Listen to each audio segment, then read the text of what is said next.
오늘 함께 나눌 말씀은 사도행전 2장입니다. 우리가 지난주까지 사도행전 1장 말씀을 같이 나누었고요. 오늘은 사도행전 2장, 오늘부터 사도행전 2장 말씀을 같이 나누겠습니다. 사도행전 2장 5절에서 12절까지입니다. 사도행전 2장 5절에서 12절까지입니다. 우리 한 절씩 돌아가면서 읽겠습니다.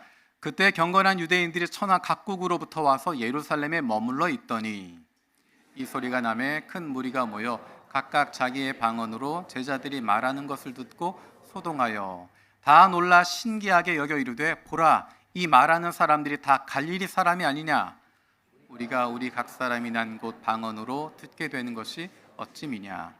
우리는 바데인과 메데인과 엘람인과 또 메소보다미아, 유대와 갑바도기아, 본도와 아시아, 부르기아와 밤빌리아, 애굽과 및 구레네에 가까운 리비아 여러 지방에 사는 사람들과 로마로부터 온 나그네 곧 유대인과 유대교에 들어온 사람들과 그레데인과 아라비아인들이라 우리가 다 우리의 각 언어로 하나님의 큰 일을 말함을 듣는도다 하고 다 놀라며 당황하여 서로 이르되 이 어찌 된 일이냐 하며. 아멘.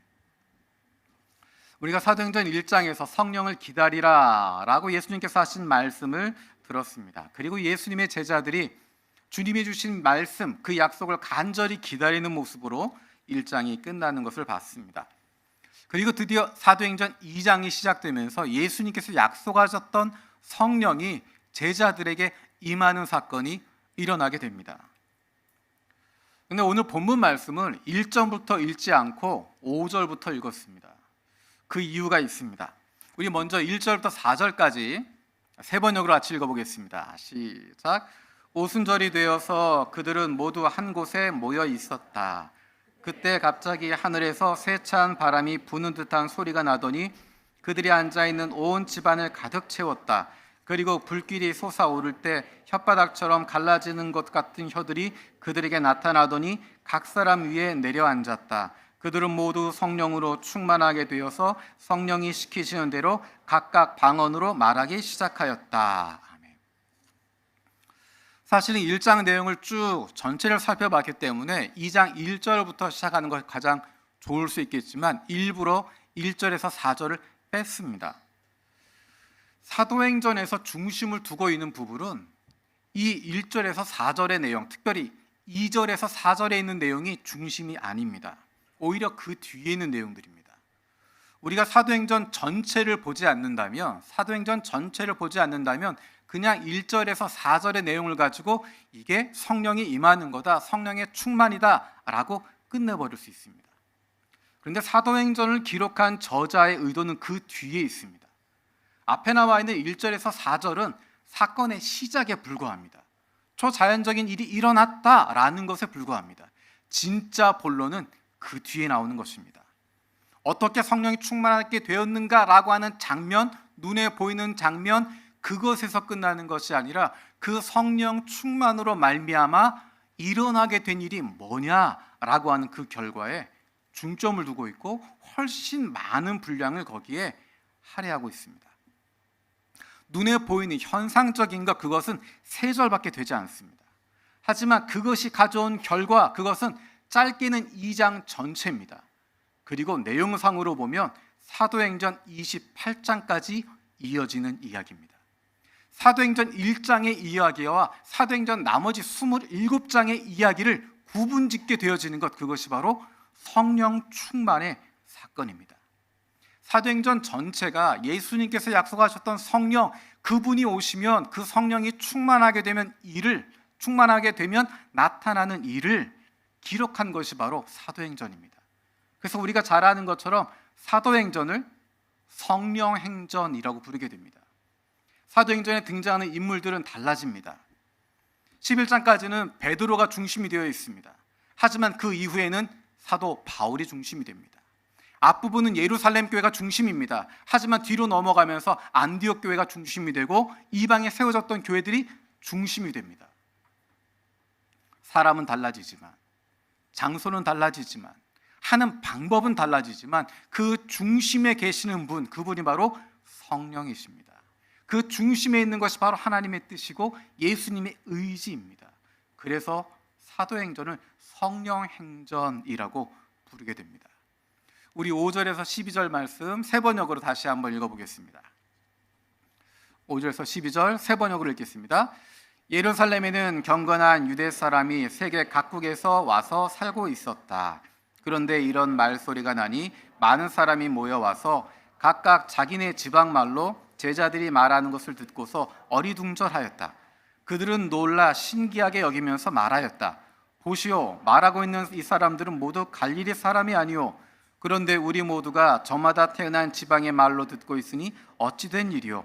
우리는 바데 사람과 메데 사람과 엘람 사람이고 메소포타미아와 유대와 갑바도기아와 본도와 아시아와 부르기아와 밤빌리아와 이집트와 그레네 근처 리비아의 여러 지역에 사는 사람이고 또 나그네로 머물러 있는 로마 사람과 유대 사람과 유대교에 개종한 사람과 크레타 사람과 아라비아 사람인데 우리는 저들이 하나님의 큰 일들을 방언으로 말하는 것을 듣고 있어. 사람들은 모두 놀라 어쩔 줄 몰라서 이게 도대체 어찌 된 일이요 하면서 서로 말하였다.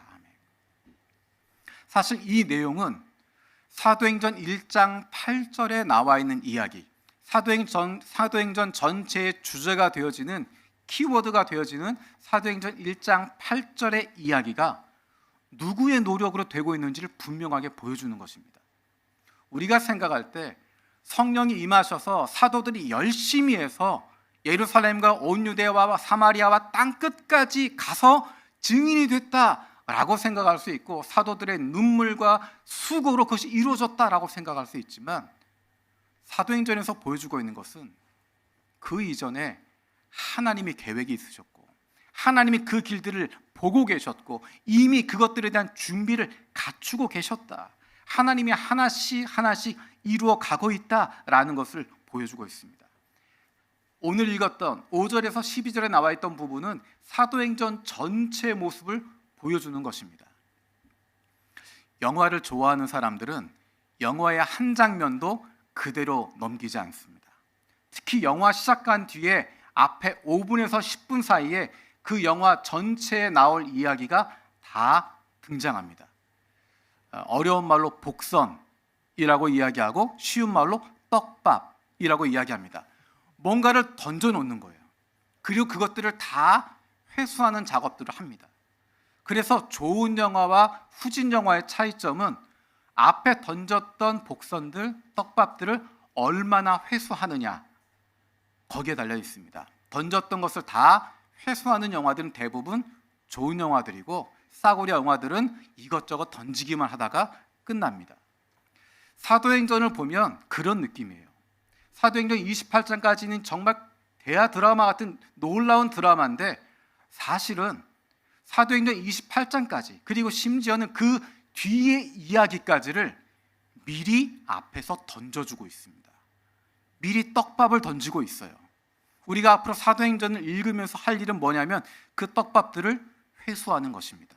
어떻게 이것들이 이루어지고 있는가, 어떻게 이 복선들이 이루어지고 있는가 하는 것들을 보게 되는 것입니다. 사실 지금 읽었던 지역들은 우리한테 익숙하지가 않은 지역이에요. 우리한테는 예를 들어서 신주쿠의 여러 동네 사람들이 막 모여들었는데 우리는 후쿠시마와 홋카이도와 또 어디가 있을까요? 아는 지역이 별로 없어서 오키나와와 나고야와 교토와 고베와 그러면 좀 와닿으시죠? 별로 신주쿠 용점에 3점에 2점에 캬쿠닌조 그런 식으로 지역을 이야기하는 건데 우리가 익숙하지 않기 때문에 오늘 본문에 나온 지역이 와닿지가 않아요. 지도를 보여드리겠습니다. 보여주세요. 지도를 보시면 오순절날 예루살렘에 찾아온 사람들이라고 이름이 되어 있습니다. 이게 화면에 좀 크면 여러분이 딱 보실 수 있는데 적당하게 작아요. 잘 안 보이게. 여기에 나와 있는 지역들 나와 있는 것은 바데 사람, 메데 사람, 엘람 사람이다 그랬어요. 저 멀리에 있는 지역들 이야기하는 거예요. 엘람, 메데, 바데 저 끝에 보이죠? 이 끝이구나. 예, 이 끝에 있는 사람들이에요. 예, 저 끝에 보면 그렇게 바데, 메데, 엘람이라고 되어 있습니다. 그쪽 사람들, 거기서 온 사람들. 그리고 그 다음에 등장하는 것이 메소포타미아 지역. 메소포타미아 써 있죠. 그리고 유대에서 온 사람, 갑바도기아, 본도, 아시아, 부르기아, 밤빌리아. 이건 다 어디냐면 북쪽으로 올라가면 터키 지역입니다. 그리고 이집트와 구레네 근처 리비아. 그럼 밑쪽으로 내려오게 되면 아프리카 쪽 나오죠. 애굽, 리비아, 구레네 나오게 됩니다.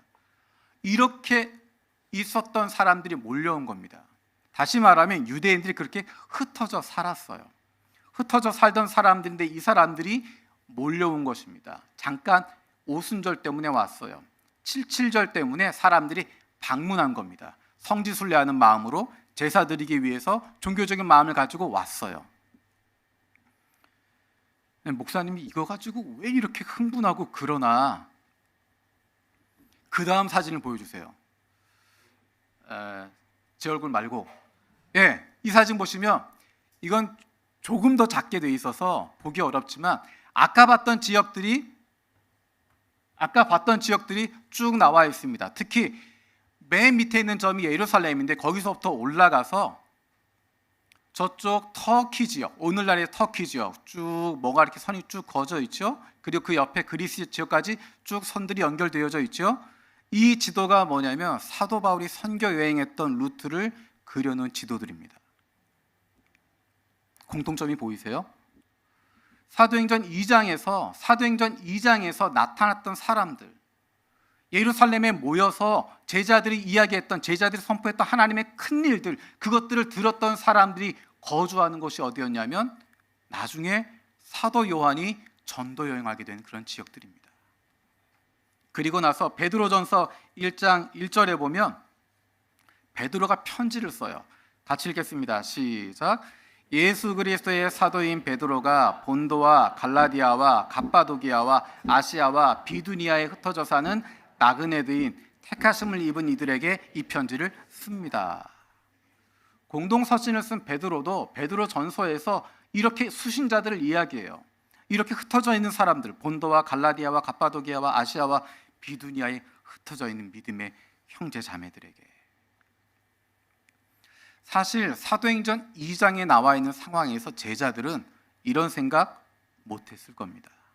우리는 지금 바깥에서 보고 있으니까 이 놀라운 일이 사도행전 2장에서 시작된 일이 이렇게 사도행전 전체를 통해서 진행이 되고 역사를 통해서 이것들이 움직여지는구나 라는 것을 볼 수 있지만 제자들은 보지 못했을 거예요. 생각하지 못했을 거예요. 제자들의 생각은 예수님을 3년 넘게 쫓아다녔지만 여전히 그들의 생각은 팔레스타인 땅에만 한정되어 있었습니다. 여전히 그들의 생각은 우리가 살아있을 때, 우리가 힘이 있을 때, 우리가 능력이 있을 때 바로 지금 이 순간에만 사로잡혀 있기 때문입니다. 그런데 성령이 충만해지는 사건을 겪고 났을 때 단순히 방언을 하게 된 것, 그것이 아니라 전 세계로부터 몰려온 이들에게 우리가 메시지를 선포할 수 있었다고 하는 것, 각 나라의 언어로 전 세계에서 온 사람들에게 그 사람들의 말로 그 사람들이 이해할 수 있는 언어로 하나님의 큰 일들을 선포하고 있다고 하는 자체가 제자들에게는 엄청난 충격으로 다가왔을 것입니다. 사람들도 놀랬겠지만 사람들도 저 사람들 갈릴리 사람들인데 배운 것도 없는 사람들인데 예수 쫓아다니면서 도망 다녔던 인간들인데 누구나 다 알고 있는데 그들이 외국어로 설교하고 있는 것입니다. 지금 이야기했던 것처럼 여러 지역에서 온 사람들의 언어로 그 사람들의 모국어로 하나님의 큰 일들을 선포하고 있습니다. 그 사람들도 놀랬겠지만 그렇게 선포하고 있었던 제자들도 놀라게 되는 것입니다. 이전까지는 단 한 번도 생각해 본 적이 없었던 예수님께서 너희가 이제 성령의 충만을 받으면 예루살렘과 온 유대와 사마리아와 땅끝까지 이르러 내 증인이 될 거야 라고 말씀하셨을 때 전혀 와닿지 않았지만 성령이 충만했을 때 하나님께서 그들 가운데 행하셨던 일을 통해서 제자들은 조금씩 그들의 생각이 바뀌기 시작합니다. 도대체 어떻게 이런 일이 일어나게 될까라고 생각하면서 그들의 생각이 달라지게 됩니다. 근데 더 놀라운 것은 이 일이 일어나기 300년 전부터 하나님께서 준비하셨던 것이 있습니다. 오늘 본문에 보면 세계 각지에 흩어져 있었던 유대인들뿐만 아니라 유대교에 개종한 경건한 사람들이라는 표현들이 등장합니다. 경건한 이방인 또는 경건한 사람들이란 이야기는 무엇이냐면 이방인들을 이야기합니다. 이방인들이 유대교로 개종을 하게 돼요. 유대교로 돌아오게 돼요. 쉬운 이야기로 하면 그들이 자기들의 신을 버리고 하나님께로 나오게 됩니다. 그리고 그들에게 복음이 전해지고 그들이 예수 그리스도를 만나게 됩니다. 그런데 어떻게 이 일이 가능했을까?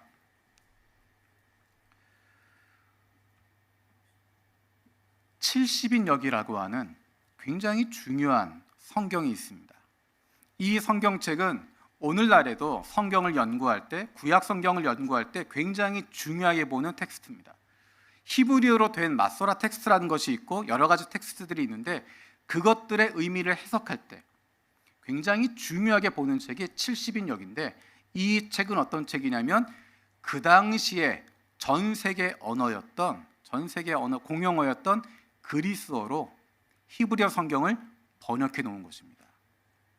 지금으로 치면 전 세계에서 가장 보편적인 언어가 어떤 거죠? 네, 영어. 안타깝게도 영어가 전 세계 가장 보편적인 언어입니다. 일본의 여러 가지 문헌들을 영어로 번역을 하고 한국의 여러 가지 문헌들을 영어로 번역을 하고 또 그 네팔의 여러 가지 문헌들을 영어로 번역을 하고 그런 작업을 하는 것처럼 그 당시에 기원전 300년 경부터 그리스가 전 세계를 지배하게 되면서 헬라화 시킨다라고 하는 마음을 가지면서 전 세계에 있었던 중요한 문헌들을 그리스어로 번역하기 시작합니다. 히브리어 성경만 번역한 것이 아니라 고대 근동에 있었던 여러 가지 문서들, 여러 가지 종교, 경전들 그런 것들을 그리스어로 번역하는 작업들을 시작을 합니다. 그리고 그 과정들을 거쳐서 마침내 70인역이라고 하는 성경책이 헬라어로 된, 그리스어로 된 성경책이 나오게 됩니다. 히브리어는 그 당시에 대부분 사어가 됐습니다. 사람들은 히브리어 쓸 줄은 몰라요. 그냥 중동에서 쓰는 아람어를 대부분 사용을 했습니다. 아람어를 쓰거나 그리스화된 사람들은 헬라어를 쓰거나 그 사람들이 읽을 수 있도록 헬라어로, 그리스어로 성경을 번역해 놓은 것입니다. 그러다 보니까 신약 성경에 나오는 대부분의 성경 구절들은 이 70인역으로 되어 있어요. 제자들이 읽고 인용했던, 예수님께서 인용하셨던 성경들은 70인역입니다. 그러니까 전 세계에 흩어져 있던 사람들 가운데 하나님에 대해서 알고 싶은 사람들은 70인역 성경을 통해서 하나님을 만나게 되고 듣게 됩니다. 그리고 그들이 개종하게 됩니다. 아, 내가 이스라엘의 하나님 그분을 섬겨야 되겠다. 그래서 등장하는 표현들이 경건한 이방인, 경건한 사람들이라는 표현들이 등장하게 됩니다. 하나님께서 이미 준비하고 계셨습니다. 제자들이 움직이기 전에, 제자들이 행동하기 이전에 하나님께서 미리 계획을 세우시고 준비하시고 아까 지도에서 봤던 것처럼 예루살렘에 팔레스타인에만 머물러 있는 것이 아니라 그들이 전 세계에 흩어져 있고 준비가 되어 있었고 70인역 성경을 통해서 그들의 마음이 준비될 수 있게 되었고 그리고 성령 충만을 통해서 제자들의 마음 가운데 이 복음이 예루살렘만 머무는 것이 아니라 우리에게만 머무는 것이 아니라 하나님의 뜻이 우리의 생각보다 더 크다는 것을 깨닫게 하시고 그 말씀이 전 세계로 퍼져나갈 수 있도록 전 세계에 가서 예루살렘과 온 유대와 사마리아와 땅끝까지 이르러 예수 그리스도의 증인이 될 수 있도록 미리 준비하고 기다리고 계셨다는 것입니다. 그런데 이 성령 충만의 사건을 보면서 재미있는 표현이 한 가지가 등장합니다. 우리가 지금 읽었던 12절까지를 보면 정말 놀라운 일이고, 야, 어떻게 이런 일이 있을 수 있을까? 이것이야말로 하나님의 역사다라고 생각할 수 있는데, 전혀 생뚱맞은 구절이 하나 등장합니다. 13절입니다. 우리 13절 읽어보겠습니다. 시작. 그런데 더러는 조롱하면서 그들이 세술에 취하였다 하고 말하는 사람도 있었다. 성령 충만으로 말미암아 예수님의 제자들이 여러 나라의 각 나라의 언어로 하나님의 큰 일들을 선포하기 시작했습니다. 하나님이 예수 그리스도를 살리셨다, 그분이 부활하셨다, 그분이 승천하셨다, 그분이 지금 하나님 보좌 오른편에 앉아 계신다 선포하고 있는데, 그것을 보면서 어떤 사람들은 조롱했다라고 이야기합니다. 성령의 역사가 일어난다고 해서 모두가 다 그것을 반기고 모두가 다 변화가 일어나는 것이 아니라 그 안에 조롱하는 사람들도 있었다, 인정하지 않는 사람들도 있었다. 모두가 기대한 반응 그대로 나타나는 것은 아니다라는 것입니다. 사실 이런 표현은 이 앞에도 등장합니다. 오늘 또 지난주에 있었던 사도들의 모습을 보면 굉장히 담대하고 예수님의 부활을 믿고 목숨을 걸 만한 사람들인 것 같지만, 바로 몇 달 전만 해도, 한 달 반, 2달 전만 해도 예수님의 제자들은 예수님의 부활을 믿지 않았습니다. 예수님이 부활하셨다라고 증언하는 사람들이 있었지만 그들은 믿지 않았습니다. 우리 마가복음 16장 한번 보겠습니다. 마가복음 16장 11절 같이 읽겠습니다. 시작. 그러나 그들은 예수가 살아계시다는 것과 마리아가 예수를 목격했다는 말을 듣고서도 믿지 않았다. 마가복음은 사복음서 중에 가장 먼저 기록됐습니다. 그래서 그것이 의미하는 것은 무엇이냐면, 많은 사도들이 살아 있었습니다. 그리고 사도들에게 직접 들었던 사람들, 사도들에게 직접 예수님의 부활 사건을 들었던 사람들이 여전히 살아 있습니다. 그 가운데 마가복음이 기록되었고, 그 뒷부분에 이렇게 이야기하는 것입니다. 우리 13절도 읽어볼까요? 13절 시작. 그들은 다른 제자들에게 되돌아가서 알렸으나 제자들은 그들의 말도 믿지 않았다. 예수님이 부활하셨다고 알렸지만 믿지 않았습니다. 마리아가 목격했다, 믿지 않았습니다. 두 제자가 예수님을 만났다, 그래서 얘기했지만 믿지 않습니다. 예수님께서 얼마나 답답하시면 나타나셔서 야단치십니다. 우리 14절 읽어보겠습니다. 시작. 그 뒤에 11 제자가 음식을 먹을 때 예수께서는 그들에게 나타나셔서 그들이 믿음이 없고 마음이 무딘 것을 꾸짖으셨다. 그들이 자기가 살아난 것을 본 사람들의 말을 믿지 않았기 때문이다. 이쯤 되면 예수님 다 믿어야 되지 않을까요? 믿어야 되지 않을까요? 그런데 우리에게 위로를 주는 굉장히 중요한 한 구절이 마태복음 마지막에 나와 있습니다. 예수님께서 부활하셨어요. 제자들 앞에 나타나셨어요. 그들과 함께 식사를 하시기도 하고 몇 번이나 그들과 만났습니다. 40일 동안 그들과 함께 계셨어요. 그리고 이제 승천하십니다. 다 예수를 믿을 것 같아요. 예수를 신뢰할 것 같아요. 예수에게 목숨을 걸 것 같아요. 그런데 그러지 않습니다. 마태복음 28장 16절 17절 보겠습니다. 시작. 11 제자가 갈릴리로 가서 예수께서 일러주신 산에 이르렀다. 그들은 예수를 뵙고 절을 하였다. 그러나 의심하는 사람들도 있었다. 11 제자가 예수께서 일러주신 산에 이르렀다. 그들은 예수를 뵙고 절도 했다. 그러나 의심하는 사람들도 있었다. 예수님 부활하신 예수님을 만났고 함께하기도 했고 그분의 놀라운 것을 봤지만, 그분이 승천하신 모습을 보고 있지만 그럼에도 불구하고 마음속에 의심하는 사람도 있었다.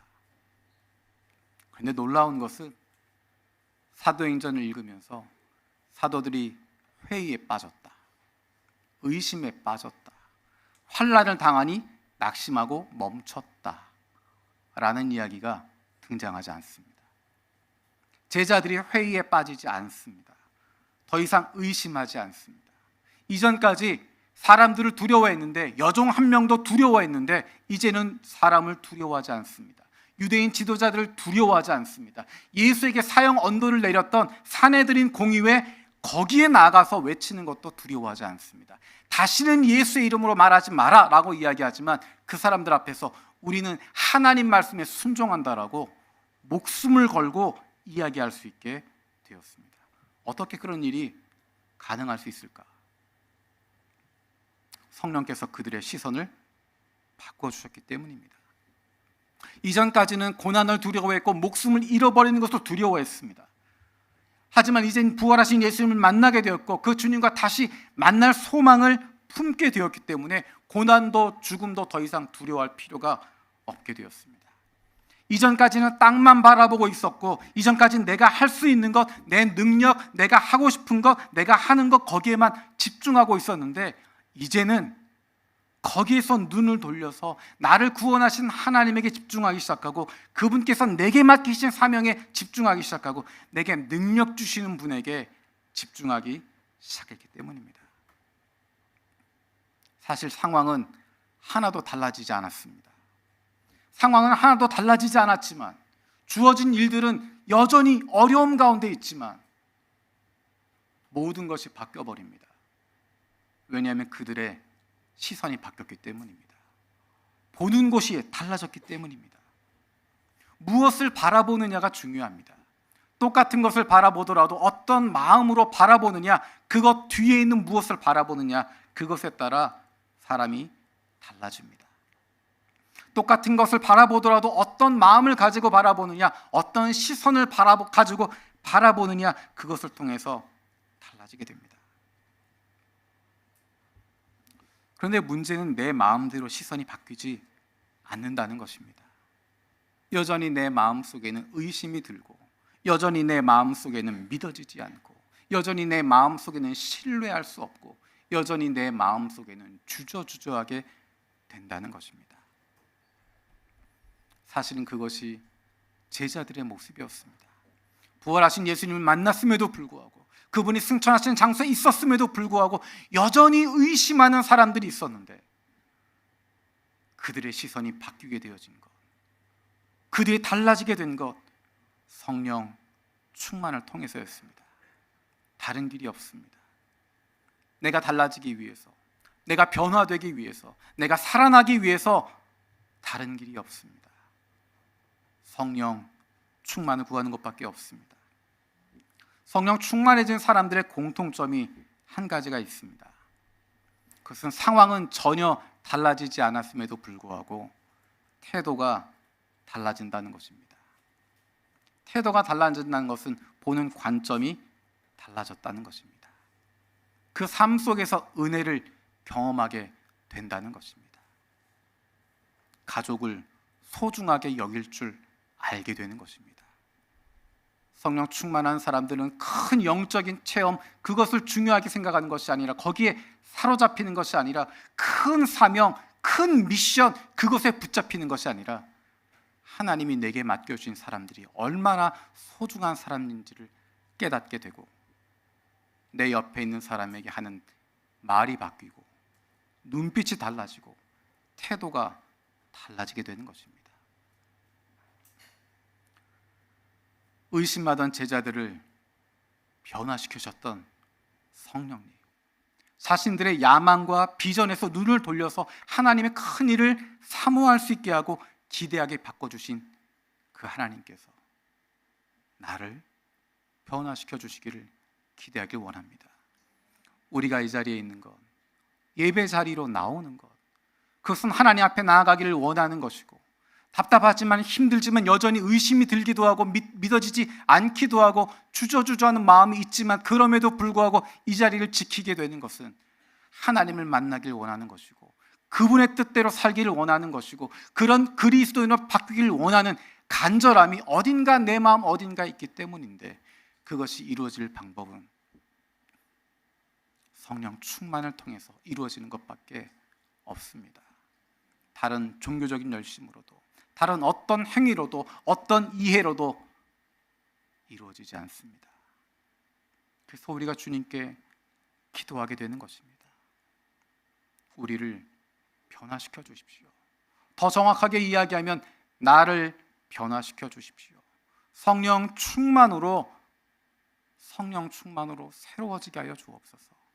내 시선이 바뀌게 하여 주시고, 내가 나의 사랑하는 사람들을 보는 눈이 달라지게 하여 주시고, 내 주변에 있는 사람들을 보는 눈이 변화되게 하여 주시고, 그로 말미암아 하나님의 큰 일을 보게 하여 주시고, 성령 충만으로 하나님의 큰 일을 행할 수 있게 하여 주옵소서. 기도하겠습니다. 살아계신 아버지 하나님, 감사드립니다.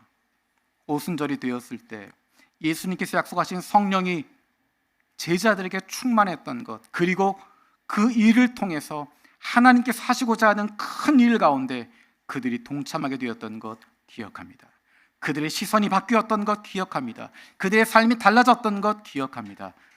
그 성령으로 우리를 충만케 하여 주셔서 우리도 달라지게 하여 주옵소서. 나도 변화되게 하여 주시고, 더 이상 의심의 자리, 믿음 없는 자리, 주저주저하는 자리가 아니라 이제는 믿음의 자리로 나아가게 하여 주시고, 하나님과 함께하는 자리로 나아가게 하여 주시고, 내게 맡겨주시는 사람들에게, 내게 주신 사랑하는 사람들에게 손을 내밀고 안아줄 수 있는, 사랑해 줄 수 있는 성령 충만한 하나님의 자녀들 되게 하여 주옵소서. 감사드리고 예수님의 이름으로 기도드립니다. 아멘.